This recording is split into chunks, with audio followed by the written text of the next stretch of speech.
السوشيال ميديا كتضحك عليك وانت ما حاش. الحقيقه اللي ما كيهضروش عليها. بغيتك تسمعني مزيان.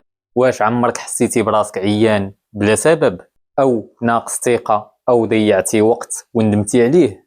الى الجواب نعم، راه ماشي صدفه، راه السوشيال ميديا بدلاتك وانت ما حاش. اليوم في فكره وديع غادي نهضر على كيفاش السوشيال ميديا كتدخل لعقلك وكتبدل تفكيرك وكتسرق منك اغلى حاجه، وقتك وتركيزك. وخليك حتى الاخير حيت غادي نعطيك كيفاش تستعملها لصالحك وماشي ضدك. الجزء الاول، الادمان اللي ما كيبانش. السوشيال ميديا ماشي غير تطبيقات، راه مخدر عصري. كتفتح تليفونك غير دقيقه حتى كتلقى ساعه وساعتين دازو. علاش؟ حيت كل فيديو كيضرب الدوبامين في العقل ديالك. عقلك ولا كيطلب السهوله، بحال الضحك السريع او المتعه السريعه او النجاح بلا تعب، ومن بعد الملل والكسل والفراغ. والخطير هنا وليتي ما قادرش تركز وما قادرش تقرا وما قادرش تخدم. راه ماشي حيت انت ضعيف، ولكن حيت السيستيم مصنوع باش يشدك. السوشيال ميديا كتوريك غير الفلوس والسفر والاجسام المثاليه والنجاح السريع، ولكن ما كتوريكش التعب والفشل وسنين الضائعه. وانت شنو كيدير عقلك؟ يبدا يقارن علاش هو ناجح وانا لا، وعلاش حياتي ممله.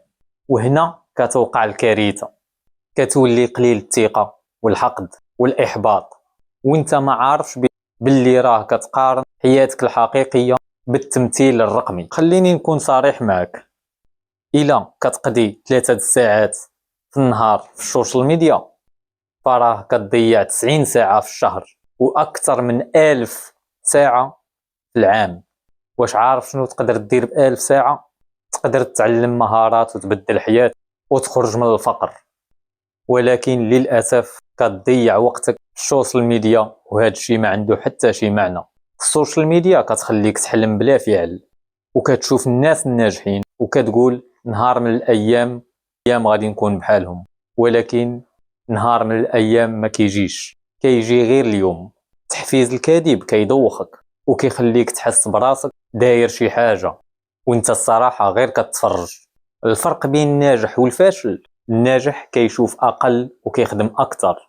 ودابا غادي نعطيك كيفاش تستعمل السوشيال ميديا لصالحك. دابا ركز حيت هذه هي الزبده. السوشيال ميديا ماشي عدو الا عرفتي كيفاش تتحكم فيها.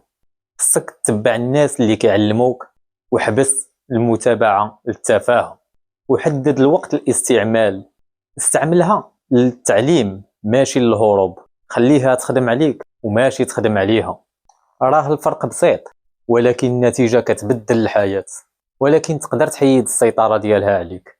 فكره، واش باغي تكون عبد للسوشيال ميديا ولا سيد لوقتك وحياتك؟ القرار ديالك، ولكن الوقت كيدوز. الا بغيتي تشوف محتوى كيعاونك تطور راسك بصح، فمرحبا بك في هذه القناه. ما تنساش تخلي تعليق شنو هي اكثر حاجه حسيتيها دارتها بك في السوشيال ميديا. وكان معكم وديع، تشوفوا فيديو جديد.